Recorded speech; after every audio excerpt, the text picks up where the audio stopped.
feel really grateful because this is the place where actually my UPSC journey started. Pranshu was our foundation student at Vision IAS. Top 3 things about Vision IAS.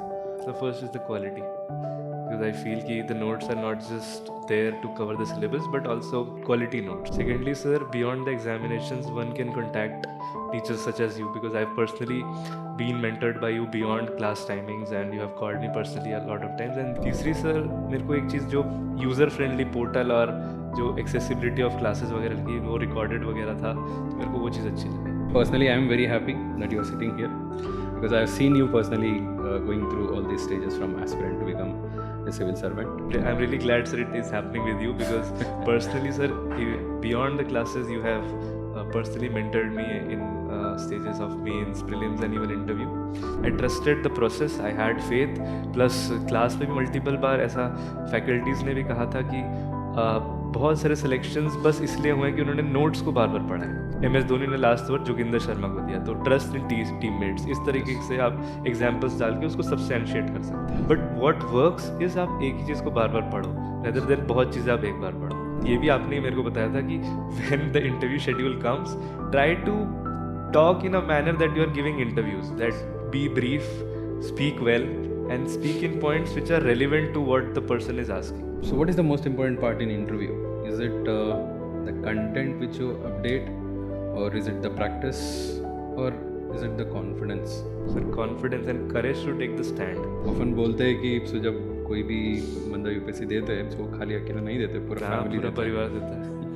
मेरी mummy तो मुझसे जल्दी जुट जाती थी mains के time पे.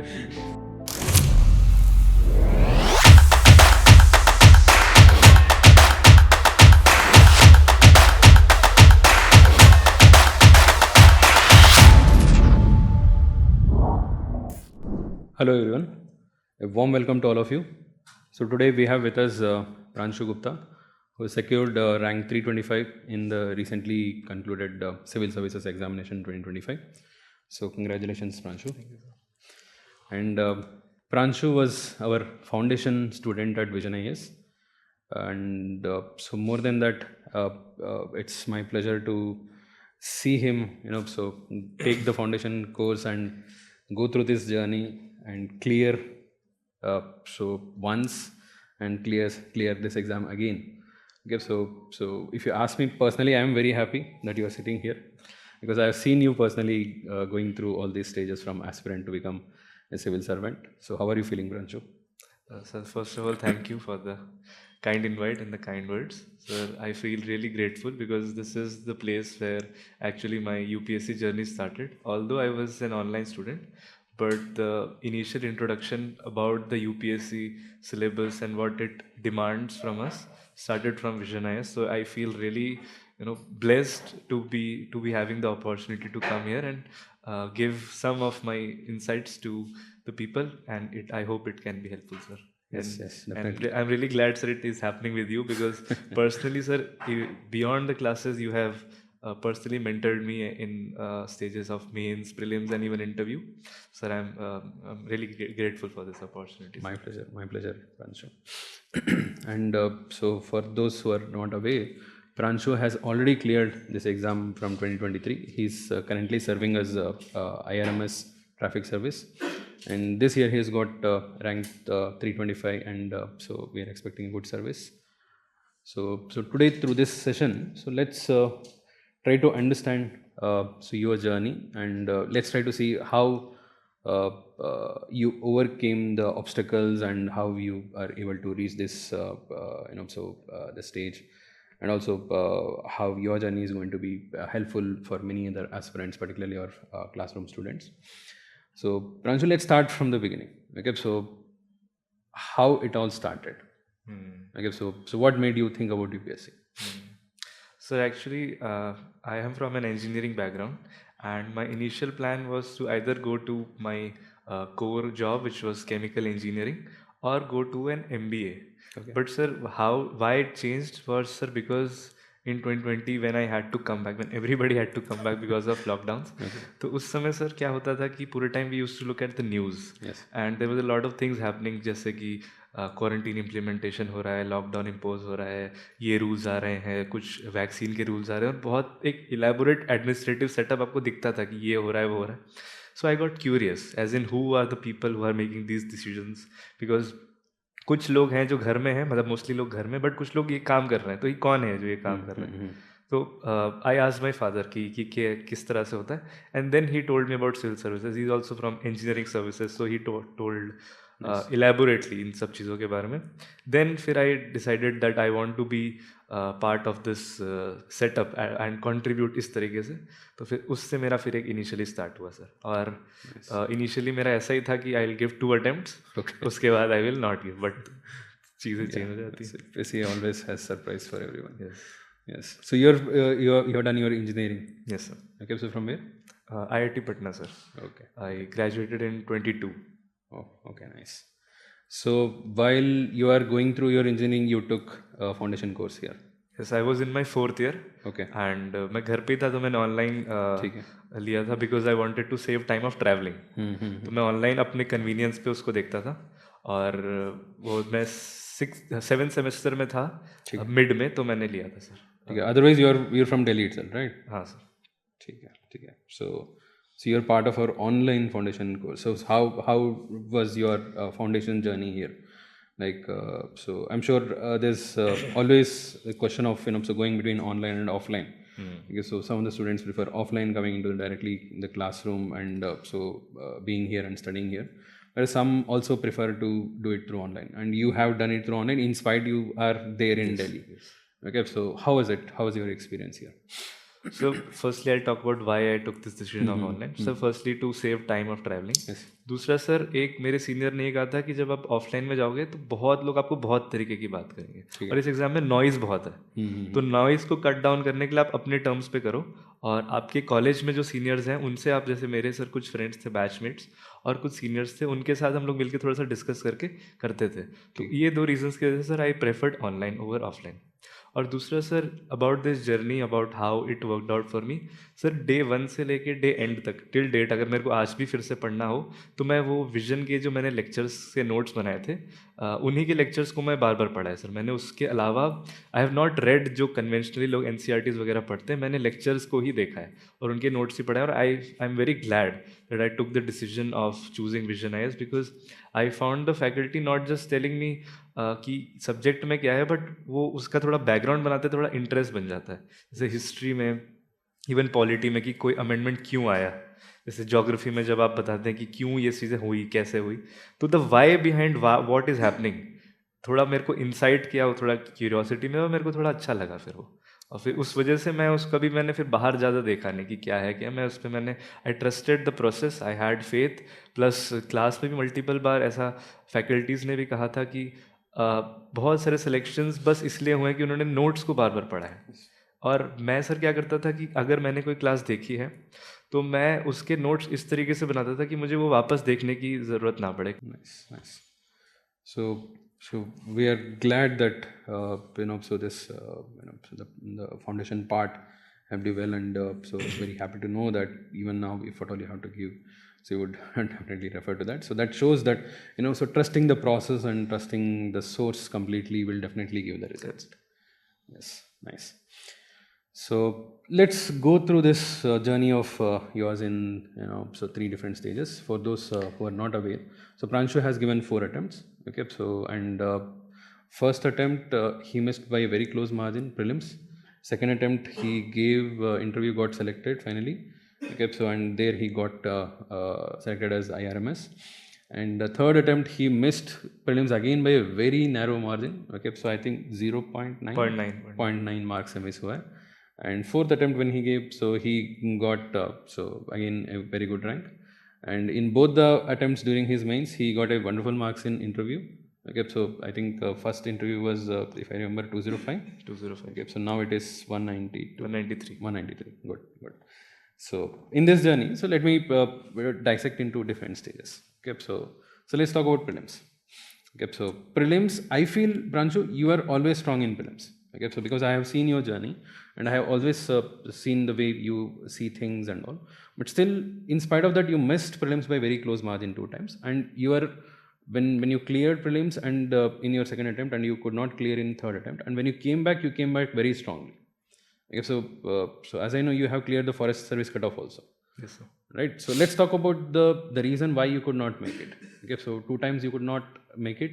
What do you think is the issue over there?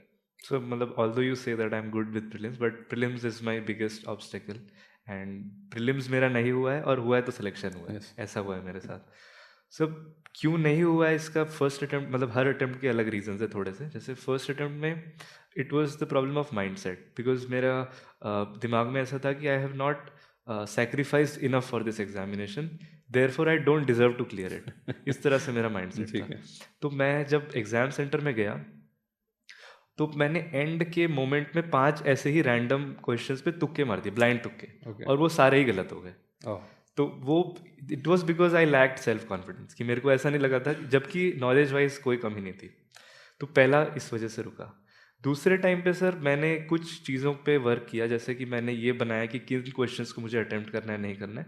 और दूसरी चीज़ मैंने ये सोचा कि पढ़ाई के मामले में there is no difference between the person who is going to score the highest, शायद मैं भी हो सकता हूँ वो, और मेरे में, बिकॉज पढ़ाई सब उतनी ही करते हैं. It's about how you apply it. So मैंने ये सोचा कि I trust my instincts and apply it properly.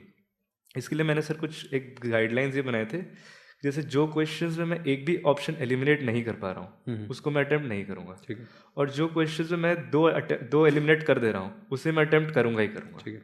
और इनके बाद मैं देखूंगा कि मुझे वो क्वेश्चन जिसे मैं एक ही एलिमिनेट कर पा रहा हूँ उनको करना है कि नहीं, वो बेस्ड ऑन माई डिस्क्रिप्शन होगा. ठीक है. और इसमें मैंने एक एडिशन ये किया था कि मैंने PYQs बहुत किए थे. आई फील कि मतलब यूपीएससी बहुत ज़्यादा रैंडम आपको लगता है, but PYQs is a torch इस टनल का. Yes.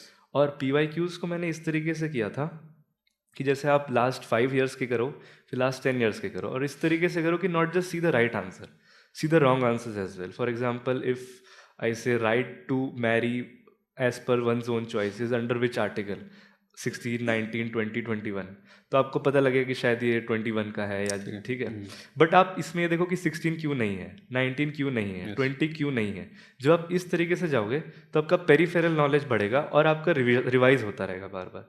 तो डेली मैं I would start my day with doing 25 questions per day. So 4 days में मेरा 1 साल का हो जाता था, और 40 days में अब 10 साल का हो गया. और मैंने क्या किया था कि जो रॉन्ग ऑप्शंस है उनके नोट्स भी बना लिए थे. जैसे कि साइंस एंड टेक और इन्वायरमेंट में मुझे बहुत काम आता है कि sometimes the wrong options in 1 year becomes the right answer in the subsequent years. और आपको एक पेरिफेरल नॉलेज बढ़ता है. जैसे आपने अगर किसी एक पर्टिकुलर पॉलिएस्टर के बारे में थोड़ा सा पढ़ लिया, वो नेक्स्ट ईयर अगर ऑप्शन में आए तो वो दिख जाएगा कि ये हो सकता है या नहीं हो सकता, बिकॉज आपको वो नॉलेज है. और प्रीलिम्स का जो document, it's a government document, मतलब वो उसमें कोई भी शब्द मेरे हिसाब से फालतू का नहीं लिखा है. कुछ भी आप उसमें वर्ड देखो या कोई भी स्पीशीज देखो, थोड़ा सा उस पर रिसर्च करो कि क्या है उसके. मैंने जैसे जो रॉन्ग ऑप्शन थे उसका IUCN स्टेटस देख लिया मैंने, ये सब किया मैंने. तो इससे फिर मेरे को बहुत एक नॉलेज मिला, और मेरे को लगा कि इससे ज़्यादा तो कोई कुछ नहीं कर सकता है. तो इससे मेरे को कॉन्फिडेंस मिला कि अब तो मैंने पढ़ने वाला लेवल पे सब कर लिया है, अब बचा अप्लाई करने वाला. और 23 का प्रीलिम्स वाज एकदम अलग लेवल का आया था. मतलब कट ऑफ अनप्रेसिडेंटली लो गई थी, और लोगों ने बिल्कुल एक्सपेक्ट नहीं किया था कि इस तरह का पेपर भी आ सकता है. तो जैसे कई बार एक ये भी रिजिडिटी लोग पाल लेते हैं कि इतने में अटेम्प्ट करूंगा ही करूंगा, 90+ में अटेम्प्ट करूंगा ही करूंगा. बट नहीं, जैसे जो मैंने गाइडलाइंस बनाए हैं अपने लिए कि मैं इसमें अटेम्प्ट नहीं करूंगा अगर मेरे को एक भी नहीं आ रहा, दैट हेल्प्ड. बिकॉज 23 में मैंने 87 अटेम्प्ट किए थे और बहुत गलत हुए थे. 23 में जब मेरा प्रीलिम्स क्लियर हुआ तो मैंने बहुत कम अटेम्प्ट किए थे. मैंने शायद 74 या 75 ही अटेम्प्ट किए थे, लेकिन बिकॉज मेरी एक्यूरेसी ठीक ठाक थी तो मैंने क्लियर किया था कट ऑफ. और 22 में जो एक्स्ट्रा ऐसे ही मार्क कर लिया उसके वजह से डाउन हो गया था. तो ये भी एक मतलब कई बार लोग ऐसे रिजिड हो जाते हैं कि 90+ अटेम्प्ट कर ही देंगे, या कुछ लोग 100 कर देते. तो maybe it works for them, but I personally feel that इतना रिजिड माइंडसेट से नहीं जाना चाहिए. You should apply as per what the paper comes. Because अगर पेपर हार्ड है तो सबके लिए हार्ड है. द एग्जाम इज रिलेटिव, आपको दूसरों से अच्छा करना है बस, आपको उसमें 100 नहीं करना है. 24 में सर क्यों नहीं हुआ मेरा प्रीलिम्स, इसमें मैंने थोड़ी प्रिपरेशन की कमी थी सर. क्योंकि 24 में जब ये मैं थोड़ा थक गया था पूरे प्रोसेस से, मैंने थोड़ा सा एफर्ट्स कम किए थे. PYQs को उतने अच्छे से रिवाइज नहीं किया था, और GS को भी मैंने बहुत ज़्यादा बार रिवाइज नहीं किया था. तो थोड़ा सा मेरी प्रिपरेशन में लैगिंग थी, जिससे मतलब I should have clear the cut off by good margin. But क्योंकि कुछ सिली मिस्टेक्स भी किए मैंने, और कुछ मतलब इसी वजह से मेरा 24 में रुका। 25 में sir I ticked all the boxes. मैंने PYQs बहुत किए और उनको रिवाइज बहुत किया, क्योंकि मेरे पास पहले से नोट्स थे, मुझे 2-3 साल के और ऐड करने थे, तो मैं मतलब उनको बहुत बार मैंने उनको पढ़ा। GS को भी मैंने बहुत बार, क्योंकि मैंने लीव ले ली थी तो मेरे अंदर और था कि एक तो मैंने लीव ले ली है, तो अब तो मेरे को पढ़ना ही पड़ेगा, क्योंकि लीव लेने के बाद तो कुछ तो करे आदमी। तो मैंने फिर उनको GS को मैंने बहुत बार पढ़ा, मैंने सारे रिवाइज किए, और मेरे को मतलब फिर एक इस लेवल का कॉन्फिडेंस था कि अब no matter what the paper comes, मैं मतलब I will give my best. और इस चीज़ से मतलब शायद सिलेक्शन के बाद की हेल्प भी मिली कि वो 25 का पेपर भी थोड़ा सा ट्रिकी था, तो कई बार मेरे को लगा कि जिसमें लोग कंफ्यूज हो सकते थे, मेरे अंदर ये था कि I have nothing to lose. थोड़ा सा एक कॉन्फिडेंट मेंटालिटी के साथ मैंने किया और इट वर्कड वेल। मतलब I cleared the forest cut off as well, although marks नहीं आए क्योंकि फॉरेस्ट का रिजल्ट नहीं आया, but I feel that I am scoring beyond 110, so it's a good score. तो सर ये प्रीलिम्स का मेरा रहा total. So basically, if you compare your first attempt with fourth attempt, the main differentiating factor क्या है? In first attempt you could not clear. You said एक confidence का भी बात था, and you yourself were believing you had not given enough. Okay, so is that really true? So वो सबसे matter करता है. Is it the content or anything else? The difference between the first and fourth one. Sir, it's all in the mind. मेरे साथ तो हमेशा ये हुआ था कि मैं जिस माइंडसेट से गया हूँ पेपर में या किसी भी चीज़ में, उसका रिजल्ट वैसा ही है। अगर मैं अनश्योर माइंडसेट से गया हूँ तो नहीं हुआ है मेरे साथ। तो firstly sir it's in the mindset, मतलब अगर आप ये सोच लोगे you don't deserve to clear, तो आपका क्लियर होगा ही नहीं। ये मेरी गलती थी। दूसरा सर कि जो मैंने फर्स्ट अटेम्प्ट में PYQs उतने नहीं किए थे।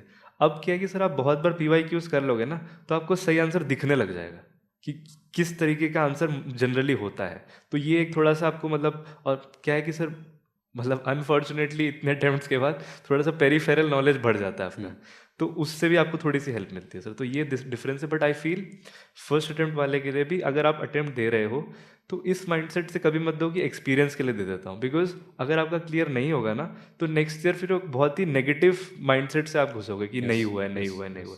तो जब आप एकदम श्योर हो कि मैं नॉट जस्ट प्री निकालूंगा, मैं सिलेक्शन लूंगा, तभी आपको अटेम्प्ट देना चाहिए sir. Basically, it's all in the mindset. It's all in the mindset. Yes.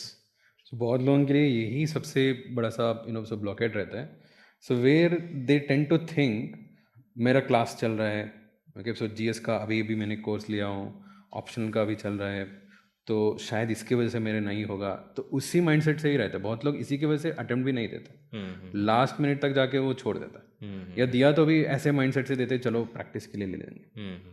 Okay, so and only those who give the attempts realize this. It's not about how much of you have read. It's more about the mindset. Correct. How much of confidence you are going to show in there. Okay, wonderful. And what is the role of mock test? Okay, so particularly जो exam environment में हमें बैठ के mock test attempt करना है, so any full length test और अभ्यास test, open test वगैरह, सो उसका रोल क्या है?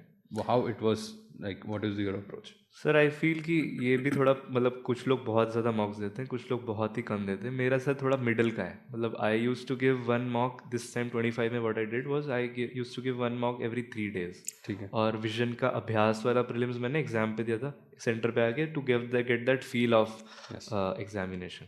और सर 23 में जब मैंने दिया था तो मैंने CDS भी दिया था मैंने, तो उससे भी मुझे थोड़ा एग्जाम एनवायरनमेंट का फील मिल गया था।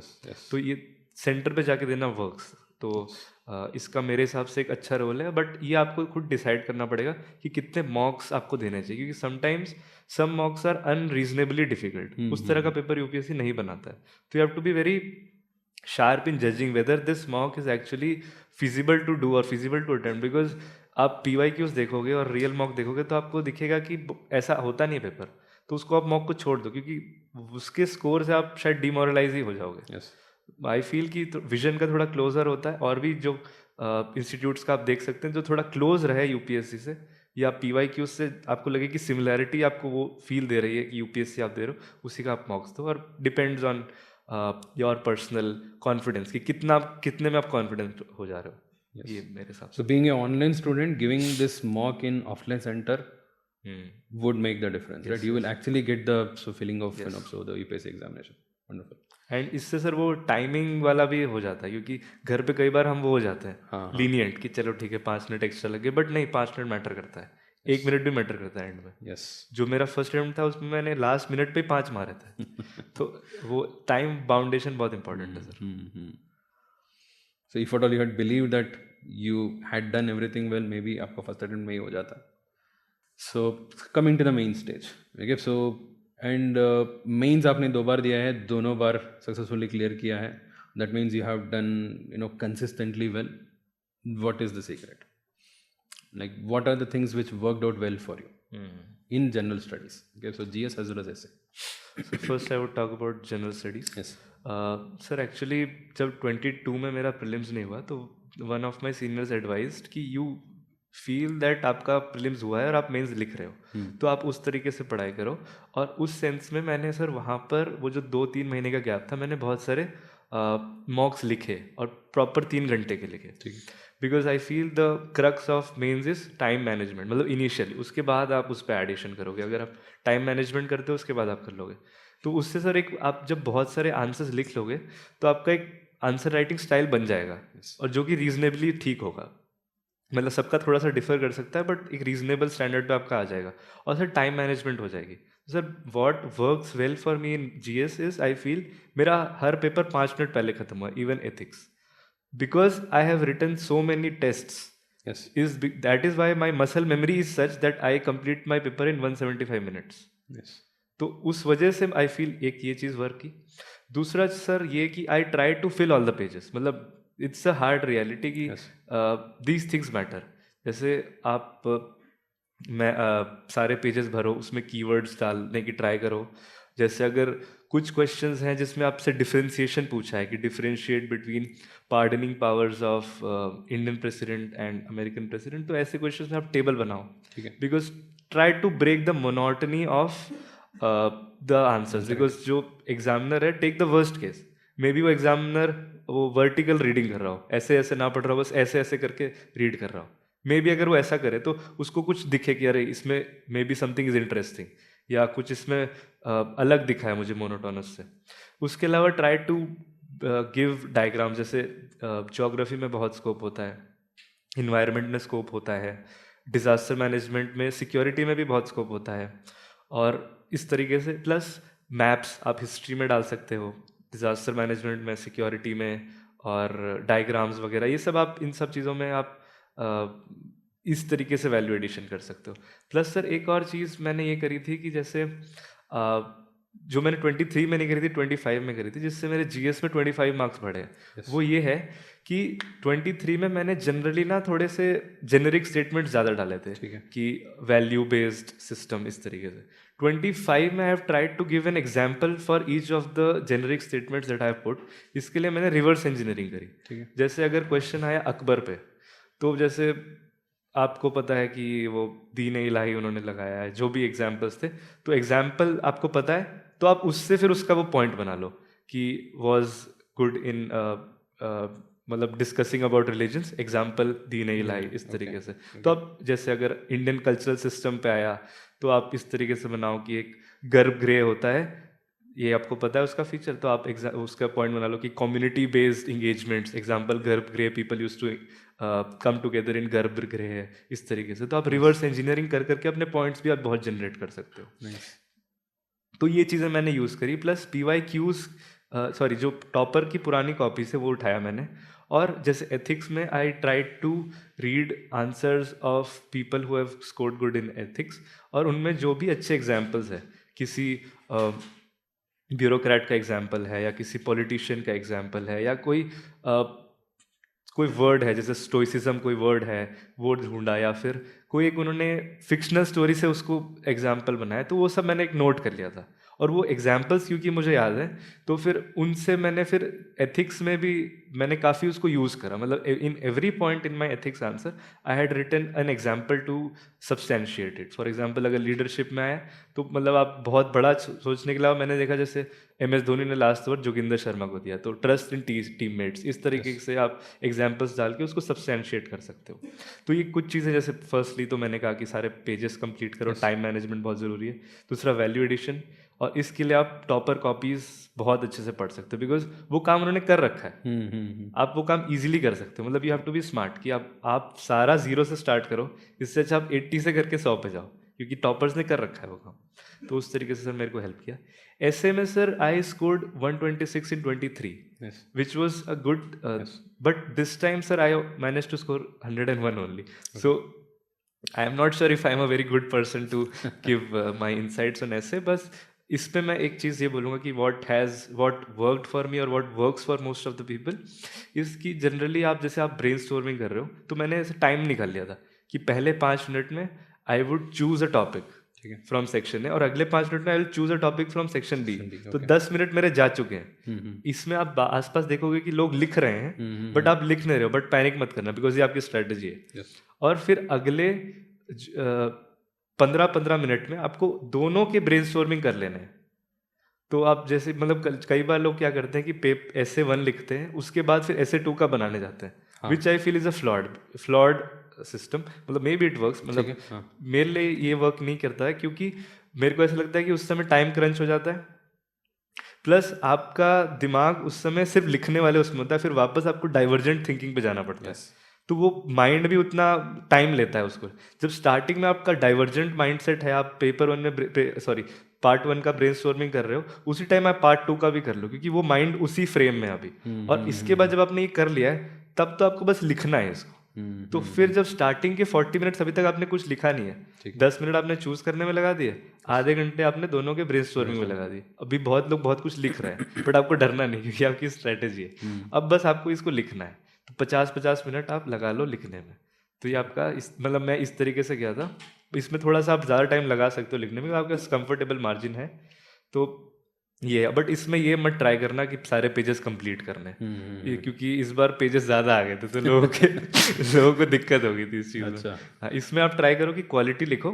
हाँ, कुछ मतलब ऐसा नहीं कि 3 ही 4 पेज लिख रहे हो आप, ठीक ठाक पेजेस भरो, और क्वालिटी पे ज़्यादा फोकस करो। मतलब इसमें इसको थोड़ा GS सेंट्रिक मत बनाओ कि एक एग्जांपल पॉलिटी से, इकोनॉमी से, ऐसा नहीं। एक ऑर्गेनिक थिंकिंग होनी चाहिए। ठीक है। मतलब बहुत लोग बहुत कम, मतलब इसमें प्रिपरेशन भी मेरे को लगता नहीं है कि बहुत मैटर करती है एज कम्पेयर टू GS में जितनी। मतलब उस दिन पे आप कितना ऑर्गेनिकली सोच पा रहे हो और कितना ब्यूटीफुली लिख पा रहे हो, बहुत मैटर करता है। ठीक है। So let me ask about my section जहाँ पर मैं पढ़ाता हूँ, ज्योग्राफी में।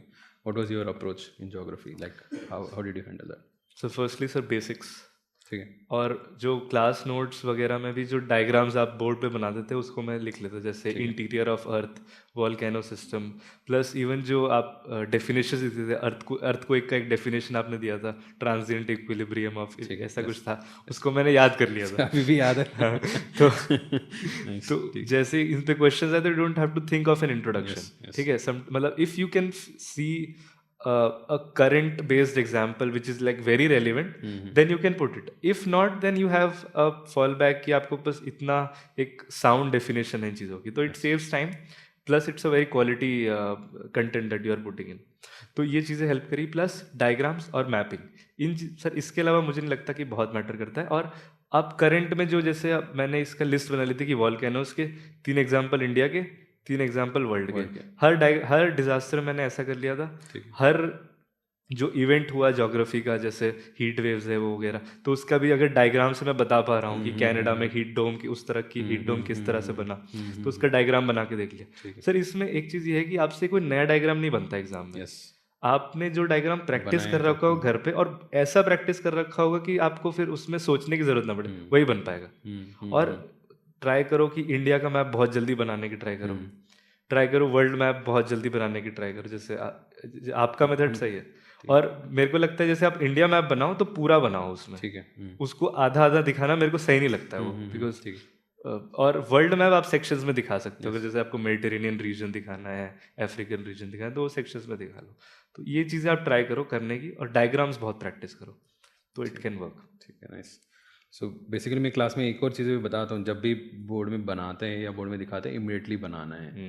तो वो ही प्रैक्टिस में आते हैं, बहुत लोग तो करते नहीं है, तो ऐसे ही गैप छोड़ देते हैं। नहीं वो क्योंकि अब जैसे कि अब इनिशियली ना उतना रियलाइज नहीं होता है, बट आप जैसे प्रोसेस में जाओगे और आपने मेंस लिख दिया तो आपको रियलाइज होगा कि एक एक मार्क्स पे चीज़ें बदल जा रही है, यस एक एक मार्क पे आपकी सर्विस बदल जा रही है। यस तो फाइट क्या है, फाइट आपको हर क्वेश्चन में एक मार्क एक्स्ट्रा लेने की है, यस उसके लिए चीज़ें बहुत इंपॉर्टेंट होती है और स्टार्टिंग से आपको ये माइंडसेट रखना होगा कि मेरे को इसमें अच्छा कंटेंट डालना है हर आंसर में।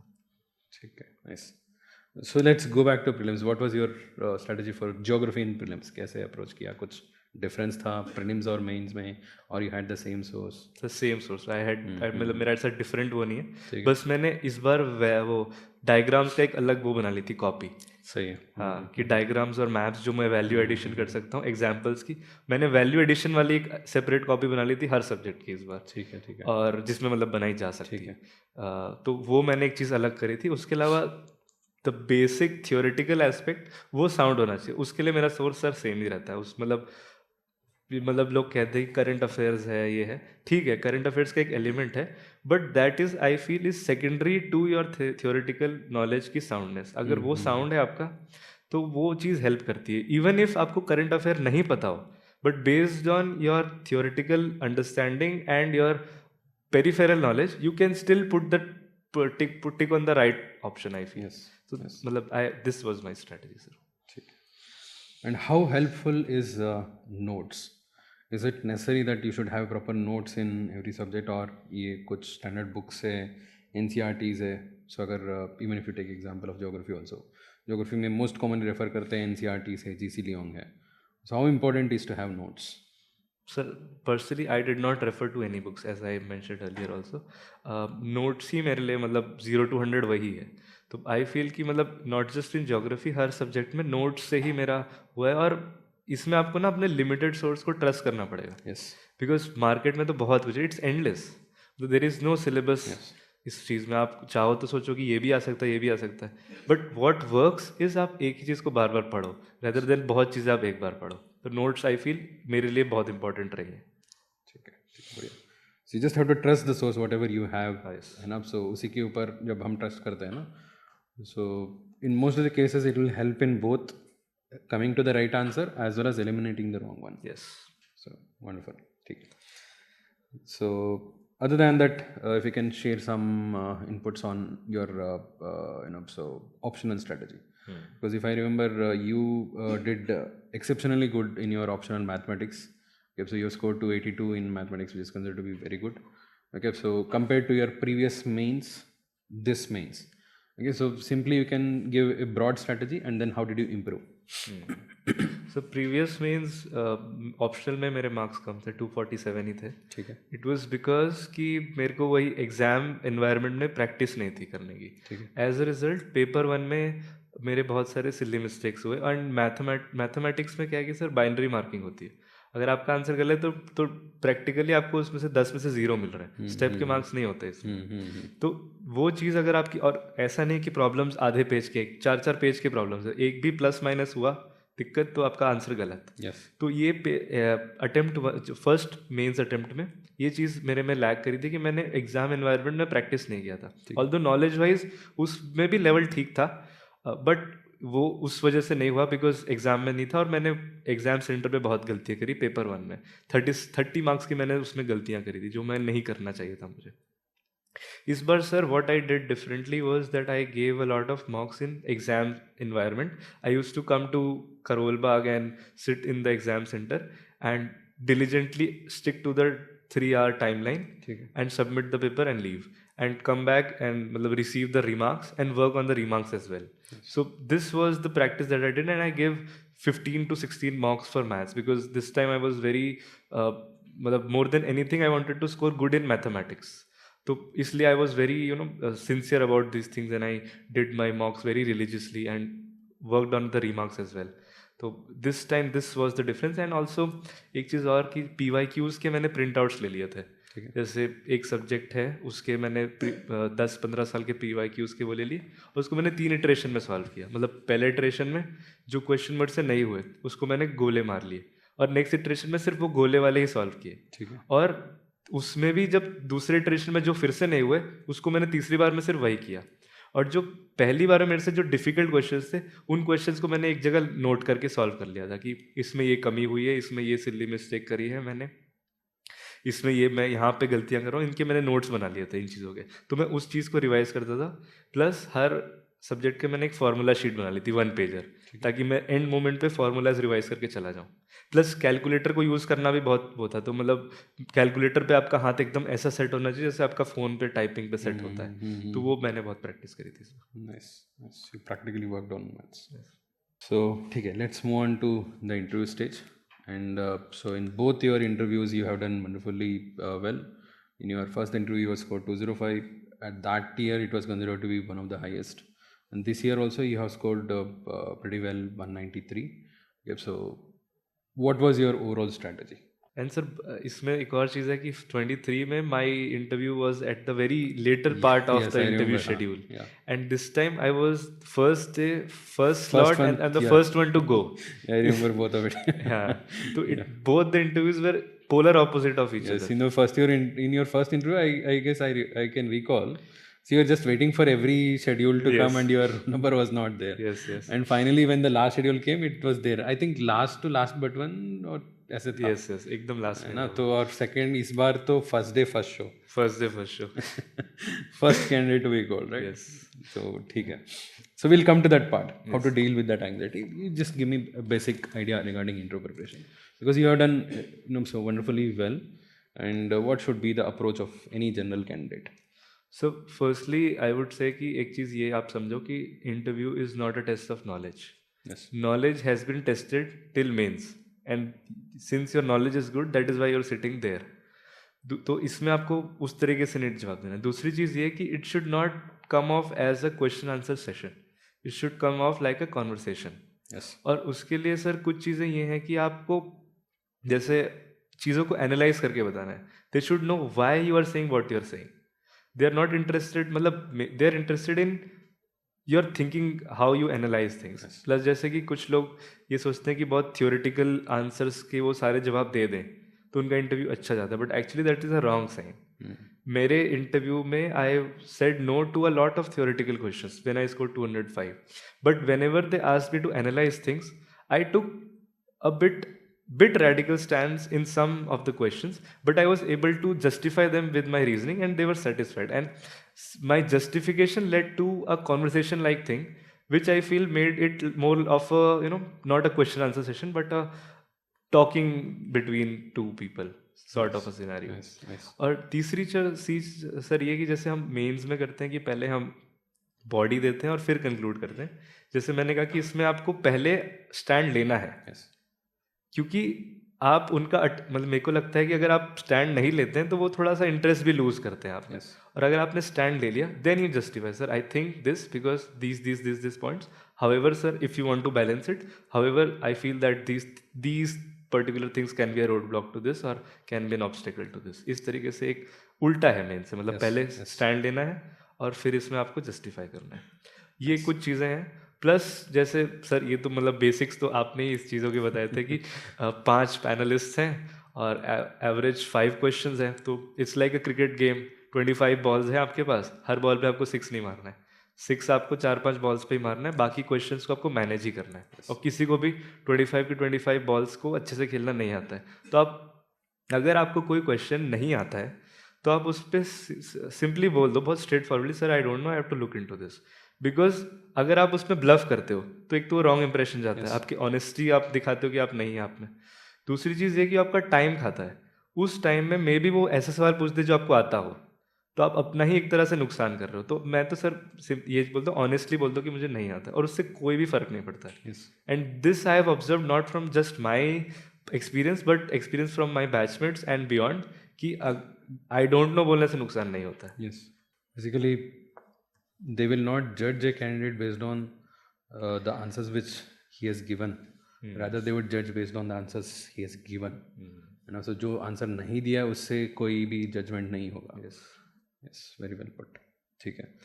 So, other than that, so you had scored very well in 2 interviews. If given a opportunity to appear again, do you have the confidence to score high in the same again? Will you be able to do that?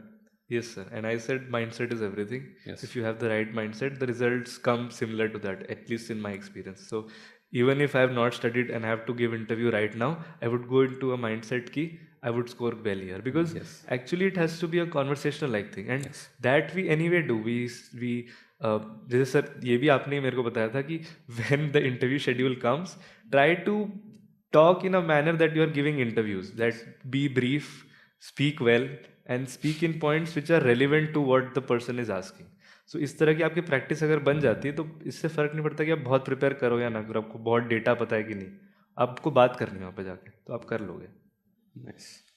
And during your first interview, you had a lot of time. And अब so mains result आने के बाद में, so your interview was scheduled during almost end of the session. Yes.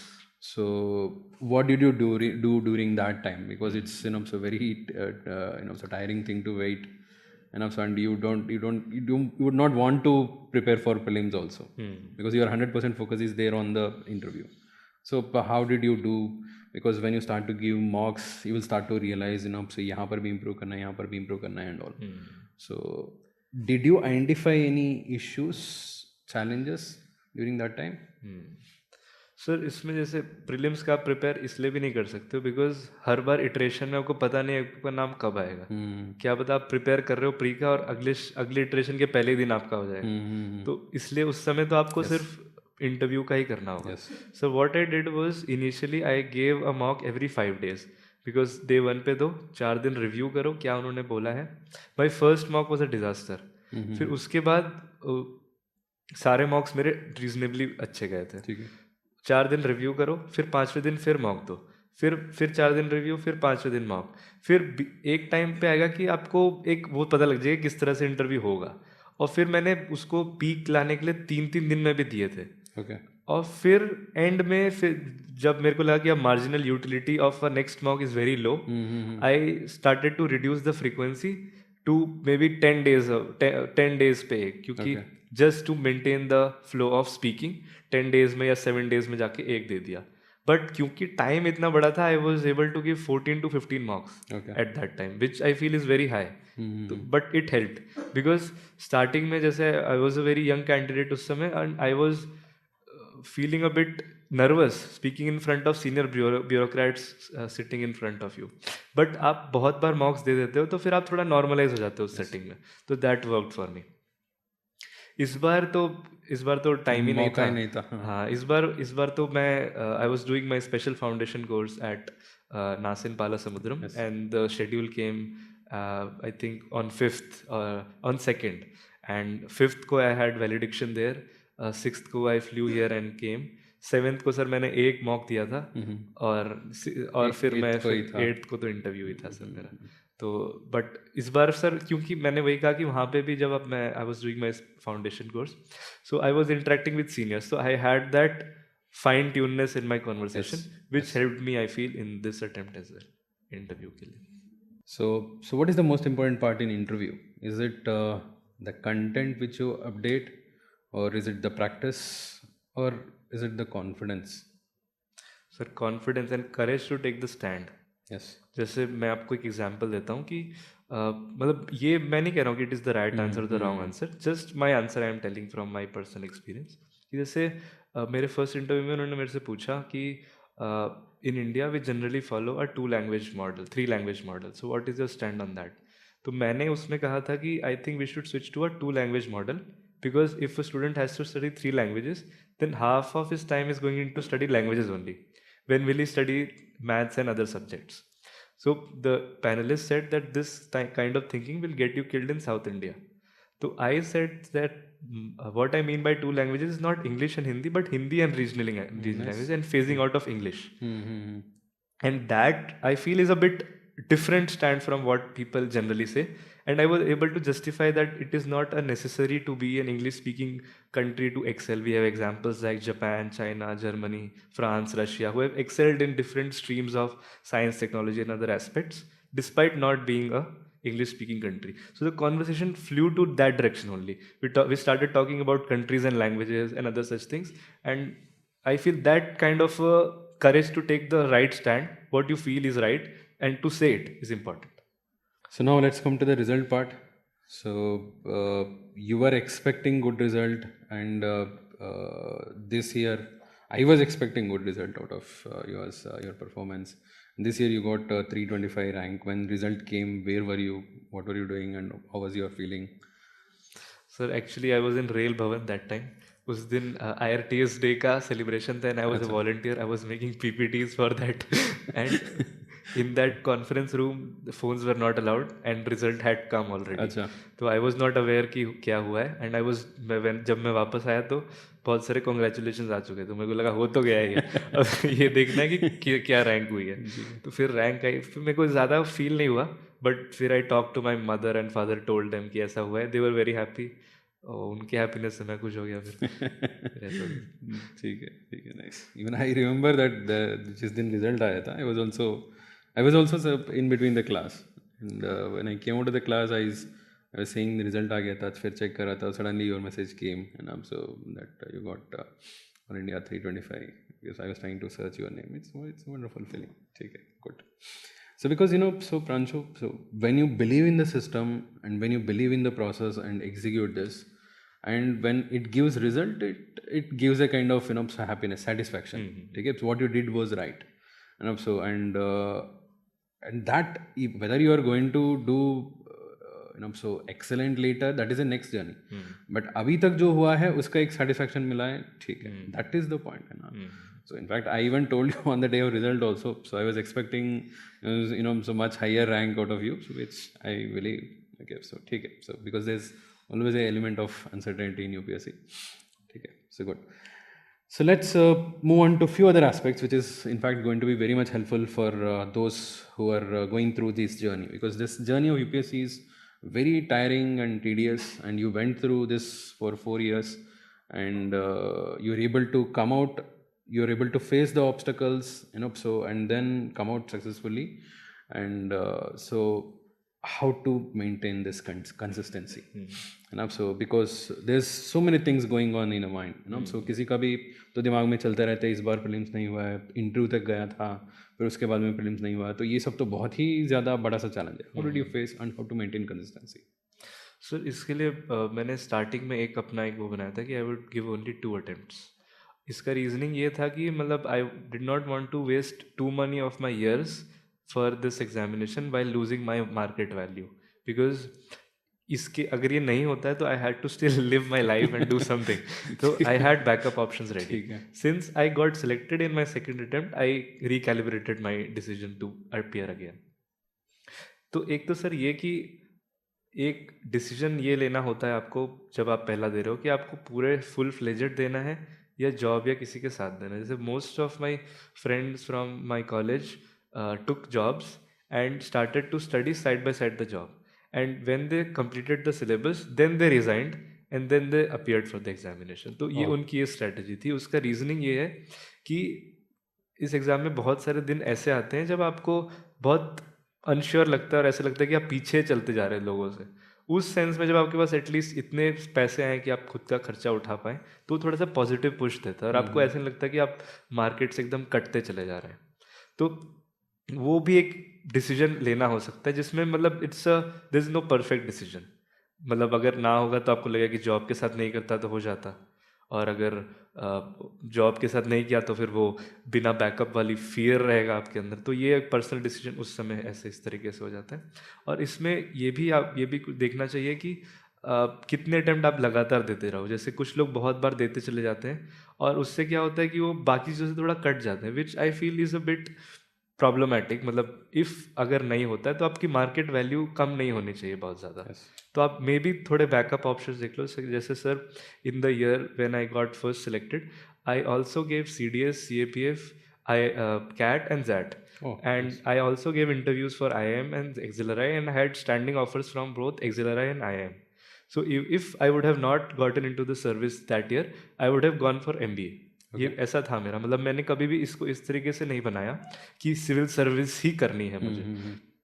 इसमें मैंने एक चीज़ ये देखी कि मतलब व्हाट आई यूज्ड टू से इट्स अ वेरी मतलब क्या बोलते हैं इसको, यूटिलिटेरियन या एकदम अनरियलिस्टिक बात ये हो सकती है कि मैं ये सोचता था कि अगर मैं सिविल सर्वेंट ना भी बनता हूँ फिर भी मैं किसी ना किसी तरीके से तो सिविल सर्विस कर ही सकता हूँ. तो मेरे को ये लगता था कि it is not defining me. I will always be able to do something apart from civil service अगर मेरा नहीं होता है तो. और दूसरी चीज़, इस चीज़ पे मैं नहीं सोचा कि हमारे देश में इतने सारे लोग हैं, कितने लोगों को polity, history, economy, art and culture, geography, environment, science, tech, ये सारे सब्जेक्ट्स आते हैं, प्लस ऑप्शनल आता है, एक सब्जेक्ट पे अच्छा कमांड आता है. Yes. ऐसा परसेंटेज बहुत कम बहुत ही है. कम. तो डिस्पाइट बीइंग सेलेक्टेड और not being selected, you are an asset to the society. तो ये कुछ चीज़ें ना मेरे को एक थोड़ा सा पॉजिटिव पुश देता था. और ये हर के लिए डिफरेंट हो सकता है, किसी के लिए कोई बैकअप हो या किसी का कुछ अलग मेंटालिटी हो या कुछ और हो सकता है. बट इसके बाहर भी आपको सोचना थोड़ा सा ज़रूरी है, बिकॉज इस एग्ज़ाम में एक थोड़ा सा लक फैक्टर होता है. जो चीज़ों के, जैसे आपने भी कहा कि you are expecting a better rank, but थोड़ा सा एलिमेंट ऑफ अनसर्टिनिटी है. But still, your marks difference between yours and so I think top 50 में बहुत ज़्यादा अंतर नहीं. बहुत It's just so much of luck factor involved. Yes, मतलब एक मार्क पे 15 लोग होते हैं. Yes. तो अगर आपके 3 मार्क ज़्यादा है तो आपके 50 रैंक भी ऊपर हो सकती है. Yes. तो And you said आपका एक मैथ्स में एक क्वेश्चन गलत हो गया था, 15 मार्क वाला. एक 15 मार्क का मैंने सिल्ली मिस्टेक कर दिया था. तो उसके 8-10 नंबर मिलते तो फिर मेरी रैंक और अच्छी हो जाती. बट वही है कि मतलब कुछ चीज़ें वर्क नहीं की तो कुछ चीज़ें वर्क की भी. तो इस एग्ज़ाम में थोड़ा सा एक लक फैक्टर है, थोड़ा सा एक अनसर्टिनिटी वाला है. तो it's advisable from my side also कि आप थोड़ा सा एग्ज़ाम के बाहर भी देखते रहें कि मे बी आपको कोई और स्टेट के एग्ज़ाम्स देने हैं, या जॉब के साथ कंटिन्यू करना है, या कोई फैमिली बिजनेस या बिजनेस के साथ इसको कंटिन्यू करना है. It's not a bad option. ऐसा नहीं है कि आपको मतलब एक लेवल ऑफ प्रिपरेशन का तो उसको आपको उतना टाइम देने की ज़रूरत नहीं है. जैसे अगर कोई 2 अटेम्प्ट 3 अटेम्प्ट में नहीं हुआ है तो थिंक ऑफ डूइंग समथिंग और side by side and also prepare. हाँ. Nice. And how important is the role of the the social circle, whether it is family, friends or relatives. Okay, so उनका role कितना होना चाहिए इस preparation के time में? सब मेरे हिसाब से सर, मैंने बहुत लोगों को बताया नहीं था, और मैंने बताने से भी मना कर दिया था घर वालों को कि ज़्यादा लोगों को मत बताना. अगर हुआ तो बताएंगे कि मैं दे रहा था, ऐसा कुछ कर रहा था. और इसके अलावा सर, आई हैड फ्रेंड्स, एक मतलब 2 लोग ही थे. एक मेरा सीनियर था और एक मेरा बैचमेट था. He is also got in a rank this year. तो we used to discuss every day, almost every day, कि आज क्या पढ़ा, क्या नहीं कर सकते. एंड मेंस के टाइम पे भी we try to brainstorm together कि इसमें एक और चीज़ इस तरह से ऐड कर सकते थे. तो surround yourself with very positive people who always are optimistic कि इतना हो गया तो इतना तो हो ही जाएगा, बिकॉज नेगेटिव तो बहुत ही लोग हैं. And try to cut off कि अगर कोई नेगेटिव है तो उससे थोड़ा दूर बना के रखो, बिकॉज वो चीज़ें बहुत माइन्यूटली आपको हार्म करती रहती है रोज़. तो पॉजिटिविटी के साथ रहो. और प्लस फैमिली का सपोर्ट भी मेरे लिए तो बहुत ज़रूरी रहा, because my mother and my father also use to, I know कि मतलब वो भी उतने ही प्रेशर में होते थे जितना शायद ज़्यादा ही जब मेरा एग्ज़ाम होता था. ऑफन बोलते हैं कि so जब कोई भी बंदा यूपीएससी देते हैं तो वो खाली अकेला नहीं देते, पूरा फैमिली पूरा परिवार देता है. मेरी मम्मी तो मुझसे जल्दी जुट जाती थी मेंस के टाइम पे. हाँ, तो ये तो होता है, वो बहुत इम्पोर्टेंट है. What about social media and other things which, okay, so for example, not only social media, so कोई भी दूसरी चीज़ें, हॉबी ले लो या बाहर जाने का, so जो भी चीज़ें होता है, so ये कितना होना चाहिए, कितना इम्पोर्टेंट है? In your case, how much of it was there? Initially तो नहीं था सर, बिकॉज लॉकडाउन भी था, कुछ कर नहीं सकते थे. बट आई फील कि एक हॉबी आपकी रीडिंग के अलावा होनी चाहिए, क्योंकि रीड तो आप कर ही रहे हो. कोई स्पोर्ट कर लो, कोई स्पोर्ट्स खेल लो, या go on walks. I use to go on walks daily in my colony campus. Dinner के बाद मैं वॉक पे जाता ही था. एंड उस समय सर मेरे को थोड़ी इंजरीज हो गई थी, तो I could not play a lot of sports. But now I try to, मतलब इस अटेम्प्ट में when I was fit, तो I used to go to the gym or I used to play something. मतलब prelims के एक दिन पहले I was in the gym. मतलब इस तरीके से आप हॉबीज़ को भी, it refreshes your mind. And जैसे कुछ लोग मतलब रीडिंग को हॉबी मानते हैं, मतलब है, बट इस प्रिपरेशन में आपको उसके अलावा एक हॉबी चाहिए होगी, बिकॉज रीड आप ऐसे ही कर रहे हो. तो उसका आई फील रोल है. प्लस कुछ लोग ऐसे बाहर जाते हैं तो उनको लगता है कि मैं पढ़ सकता था इस टाइम पे, मैं वेस्ट कर रहा हूँ. ऐसा नहीं है. आप थोड़ा सा अपने माइंड को एक ब्रीदिंग स्पेस दो और थोड़ा सा घूम लो, थोड़ा सा कर लो। मैंने बहुत ज़्यादा कट ऑफ नहीं किया था सर। अगर कुछ प्लान बनता था, ऑल्दो मैं बहुत प्लान्स में नहीं भी जाता था, बट प्लान बनता था तो I use to go. And social media पे sir, I was not on social media before my selection. I created my social media account after I got a service allocated to me. ऐसे नहीं था कि पहले भी था, मेरा नहीं था social media account. I use to see YouTube, जिस पे मैं न्यूज़ डिस्कशंस और पॉडकास्ट वगैरह वही सुनने मेरे को मज़ा भी आता था। मतलब उससे भी मैंने काफ़ी कुछ गेन किया है, मतलब डिफरेंट स्टैंड्स ऑन थिंग्स और डिफरेंट चीज़ें। तो वो चीज़ मेरे लिए, मैंने तो उसको पॉजिटिवली यूज़ किया। और अगर कोई मतलब लिमिटेड यूसेज करता है सोशल मीडिया का, तो I don't think it's a harm sir. आप उसको कर सकते हो यूज़ मेरे को। Yes. You said even before one day of prelims you were in gym. And also, agar if it was yourself in the first attempt, would you have done that? Sir नहीं किया था उससे तो डर लग रहा था। See, you did that, like you gave everything and you thought that enough से सब कुछ देना है, and फिर भी उस टाइम में हुआ नहीं था। अभी फोर्थ अटेम्प्ट में so बहुत बढ़िया माइंडसेट से so दिया है, so you were able to clear the forest cutoff also. Yes. So wonderful. ठीक है. So and also, so you are already in this service, IRMS traffic, right? So many people are so not much aware about this service. If you can throw some light on that, the overall service and how are the opportunities over there. हाँ sir, actually लोग IAS, IPS, IFS, IRS इनके अलावा ज़्यादा जानते नहीं है। But IRMS traffic is, मतलब railways is one of the biggest employers of not just India but of the world. So IRMS traffic में from day one you get to, you have a command over at least 1,000 people, and it's a very hectic job. मतलब 24/7 365 days की आपकी job होती है। It includes 2 branches, operations and commercial। Operations में आपको train की time tabling से लेके, फ्रेट मूवमेंट से लेके, अपने वो लेने हैं कि आज कितना माल लेना है, डिवीज़न में कितना देना है। तो it's a very taxing job. Commercial में आपको पर स्क्वायर यूनिट रेवेन्यू बढ़ाना है। जो अमृत भारत स्टेशन स्कीम है उसके अंडर स्टेशंस का रीडेवलपमेंट करना है। प्लस इतना फंड आ रहा है आजकल रेलवेज़ का, अगर आपने बजट देखा हो, तो उसको ढंग से यूटिलाइज़ करना है, RLDA वगैरह के साथ वो करना है। तो it's a gold mine in terms of opportunity and in terms of tech integration. Railways में अभी उतना नहीं हुआ है। तो अगर किसी का उस तरह का बेंट है, तो रेलवेज IRMS ट्रैफिक ऐसी सर्विस है जो आपको ये सारी अपॉर्चुनिटीज़ देती है। You start off as an AOM और an ACM, which is assistant operations manager, and then you rise to DOM, senior DOM, or senior DCM, DCM, and then you become, after a few years you can become DRM, GM. For example, there are 16 zones, तो हर zone का एक GM होता है। yes. और हर zone में 4-5 divisions है, तो हर division में एक DRM होता है। फिर रेलवे बोर्ड होता है जिसमें आप पोस्टिंग्स ले सकते हो। तो देर प्लस बहुत सारी अपॉर्चुनिटीज़ इस तरीके से आ रही हैं कि मेट्रो सिस्टम्स बन रहे हैं और बुलेट ट्रेन बन रही हैं, फ्रेट कॉरिडोर्स बन रहे हैं। तो बहुत सारी अपॉर्चुनिटीज़ के लिए अभी गोल्ड माइन है रेलवेज़ में। तो IRMS ट्रैफिक या for that matter any service in group A, उसके बहुत सारे पोटेंशियल हैं जो लोगों को, मुझे लगता है कि IAS IPS के अलावा भी रिसर्च करनी चाहिए उनके बारे में। जैसे इस सर्विस में तो मैं हूँ, तो मैं इसके बारे में अच्छे से बता पा रहा हूँ, बट कोई अगर और भी किसी और सर्विस के बारे में बताएं तो सुनना चाहिए सर। So, ठीक है, so let's take few questions from our audience. The issue with most UPSC aspirants is not effort, it is foundation. A strong foundation means 3 things. Learn in the right sequence so subjects reinforce each other. Apply early through answer writing and testing. Correct continuously through proper diagnosis and feedback. This is what the GS Foundation course at Vision IAS is built around. Connected GS coverage, not isolated subjects. Early writing and testing, not last-minute panic. Diagnostic test analysis with clear corrective steps. Current affairs organized into usable themes for prelims and mains. Regular mentorship to prevent drift. Effort is common, structure is rare. If you are serious about UPSC, start by getting the foundation right.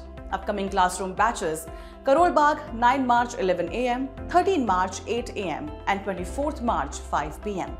And GTB Nagar batches for English 17 March 8 AM, 25 March 6 PM. And for Hindi 16 March 11 AM.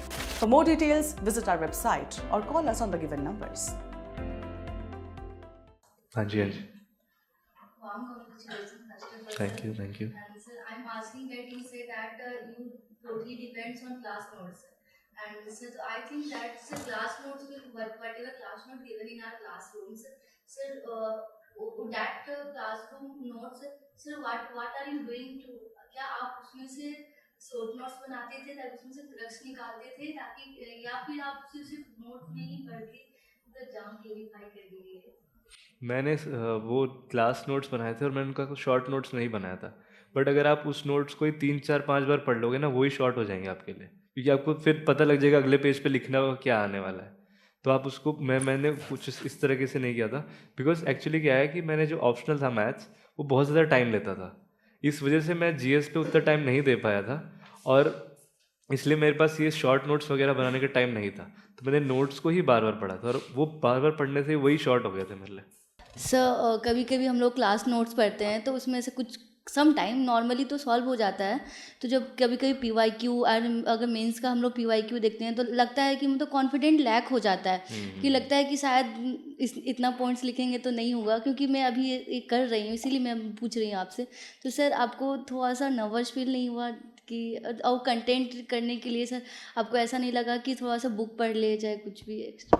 मतलब मैंने जैसे बताया कि value addition मैंने करी थी notes की, but वो किस तरीके से करी थी, एक्स्ट्रा बुक्स पढ़ के नहीं, क्योंकि एक्स्ट्रा बुक में जनरली वही बात लिखी है जो आपके नोट्स में लिखी है। नोट्स में ऐसा कुछ मिसिंग नहीं है जो आपके बुक्स में लिखा है। आपको एक्स्ट्रा में क्या चाहिए, जैसे मेंस में आपको एक्स्ट्रा क्या चाहिए, एग्जाम्पल्स चाहिए, कुछ करंट अफेयर की चीज़ें चाहिए, या कुछ डायग्राम्स या मैप्स चाहिए। उसके लिए आप क्या कर सकते हो, आप न्यूज़पेपर पढ़ सकते हो जिससे आप कुछ दिख जाए कि जैसे ट्रेन एक्सीडेंट हुआ तो आप बालासोर लिख दो, कुछ एग्जाम्पल लिखो, या फिर टॉपर कॉपी पढ़ो जिसमें कुछ कुछ एग्जाम्पल्स लिखे हैं, तो वो कर लो। बट बुक पढ़ने की आपको ज़रूरत नहीं है, जब आपका इजीली हो रहा है तो टफ काम क्यों करना है आपको, क्योंकि आपके पास अनलिमिटेड टाइम तो है नहीं। आप जब क्लास आ रहे हो, आपने नोट्स बना लिए, उसके बाद आप फिर से वही आप किसी और बुक में पढ़ रहे हो, तो दैट इज़ डबल एफर्ट्स। आपको उस चीज़ को चैनलाइज इस चीज़ में करना है कि टॉपर कॉपीज़ देख लें या कुछ एक्स्ट्रा देख लें जो कुछ यूनिक बनाए मेरे आंसर को, मतलब ऐसा कुछ अलग नहीं लिखना है बट कुछ सब्सटैंशिएट कर पाए मेरे पॉइंट्स को। टॉपर कॉपीज़ और वैल्यू एडिशन वगैरह जैसे मैंने बताया। प्लस प्रीलिम्स में ऐसा नहीं है कि आप हर क्वेश्चन कर लोगे, मतलब इस बार भी मतलब I have never attempted more than 90, मतलब फर्स्ट अटेम्प्ट में 87 था, बाकी में हमें कभी 85 से भी ऊपर नहीं गया। इस बार भी 83 थे। और आप कितना भी पढ़ लोगे ना, प्रीलिम्स में आप 30 से 35 क्वेश्चंस के ऊपर श्योर शॉर्ट आंसर नहीं मार पाओगे। उसके ऊपर आपको 2 में से 1 चूज़ करना है या 3 में से 1 चूज़ करना है। वो आपके इंस्टिंक्ट्स पे डिपेंड करता है। देयर इज़ नो एंड पढ़ाई का कि ये भी नॉलेज, किसी चीज़ का कोई एंड नहीं है। But ultimately what you have to do is look at the cut off, कि अगर 90 कट ऑफ जा रही है तो मैं 100 अगर लेके आ पा रहा हूँ और मैं कॉन्फिडेंट हूँ कि मैं 100 ले आऊँ, तो फिर बात खत्म हो गई। कितना भी कुछ हो जाए मेरा तो क्लियर हो रहा है। और प्रीलिम्स आपको जस्ट क्लियर करना है। मेंस में फिर आप बहुत बार आंसर लिखोगे ना, तो आपको खुद ही पता लग जाएगा कि इसमें मैं एडिशन में क्या कर सकता था, क्या मैं इसमें एक टेबल बना सकता था, क्या मैं इसमें एक डायग्राम बना सकता था। कुछ कंक्लूजन में जैसे आप कमिटीज़ का नाम पढ़ो, कमिटीज़ का नाम डालो, आप कीवर्ड्स डालो, आप करंट अफेयर्स की चीज़ें डालो। इनकी चीज़ें मतलब जो आंसर राइटिंग के सेशंस हैं जो लोग आपको यूट्यूब या वगैरह पे बहुत मिल जाएंगे, उसमें आप देखो कि एक्स्ट्रा में क्या क्या आप डाल सकते हो। इंट्रोडक्शन में आप एक्स्ट्रा किस तरीके से कर सकते हो। मे बी कोई कोट से शुरू करते हैं कुछ लोग करंट अफेयर्स की कोई चीज़ से शुरू करते हैं, कुछ एग्जाम्पल से शुरू करते हैं, या कोई टेक्निकल डेफिनेशन से शुरू करते हैं। बॉडी में आप एग्जाम्पल्स डाल सकते हैं, कुछ कीवर्ड्स डाल सकते हैं। कंक्लूजन में आप कमिटी का नाम डाल सकते हैं। इस तरह की चीज़ें आप सर्च करो, खुद पढ़ो और वो सब डालो। इसके लिए आपको अलग से बुक्स पढ़ने की ज़रूरत नहीं है। Coaching lectures are the base, notes या फिर आप लेक्चर नहीं ले तो बुक्स, वो बेस है। उसके ऊपर आप इस तरीके से एडिशन करो, ये मैं कह रहा हूँ। सर और मेंस के लिए भी सर जो क्लास नोट्स है सर उसी से उसी पर रिलाई थे। Yes, yes. और सर उसी के अकॉर्डिंग सर मेंस में क्वेश्चंस मतलब कॉन्फिडेंट आ गया था कि सर हो जाएगा। हाँ। जैसे इस बार का GS2 paper was a bit different than what conventional paper comes. तो उसमें आपको ये समझना है कि वो एग्जामिनर आपसे पूछ क्यों रहा है कोई क्वेश्चन। ये नहीं जैसे कि जनरली GS2 में लोग सिर्फ आर्टिकल्स लिखते हैं या केस लॉज लिख देते हैं और उनसे उसके मार्क्स आते हैं। बट इस बार उस तरह का पेपर नहीं था। इस बार question were like a statement और उस तरीके से आपको आंसर लिखना था। और आपको ये पता होना चाहिए कि क्वेश्चन पूछा क्यों गया, तभी आप आंसर कर पाओगे। ये आपको कहीं लिखा हुआ नहीं मिलेगा। जब आप जितना आप न्यूज़पेपर पढ़ लोगे या चीज़ों को सुन लोगे, समझ लोगे, उतना आपका आइडिया लग जाएगा कि पेरिफेरल की क्या चल रहा है दुनिया में। उस वजह से आप आंसर लिख पाओगे। ये आप कहीं से पढ़ के नहीं लिख पाओगे। आप समझ रहे हो बात? इसके लिए answer writing is a must. Answer writing करो, समझो चीज़ों को और फिर आप लिख दोगे। जी sir, thank you sir. Yes. मुझे स्पेसिफिकली ऑप्शनल मैथमेटिक्स के लिए पूछना है सर कि प्रिपरेशन मतलब आपने कैसे किया था? जैसे 22 में you said you were graduated, फिर आपने साथ ही में विजन का कोर्स भी साथ में लिया था, तो मैथमेटिक्स को आपने कैसे साथ ही में मतलब उसके साथ किया था या फिर कैसे प्रिपेयर किया था वो थोड़ा सा?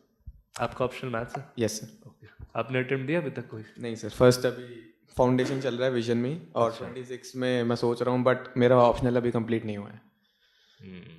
मतलब हाफ ऑफ द सब्जेक्ट्स मैंने कवर किए, पेपर 1 के सब्जेक्ट्स कवर किए हैं सर बस। और अब इस बार अब प्री और मेंस में ज़्यादा टाइम नहीं रहता है, पहले सितंबर में होता था, अब अगस्त में हाँ होता है। मतलब सर वो भी तो है। It's a tricky decision. जैसे मैंने कहा कि प्री आपको तब देना चाहिए जब आप श्योर शॉर्ट हो कि मैं नॉट जस्ट प्री क्लियर करूँ, पूरा सिलेक्शन ले लूँ, ठीक है।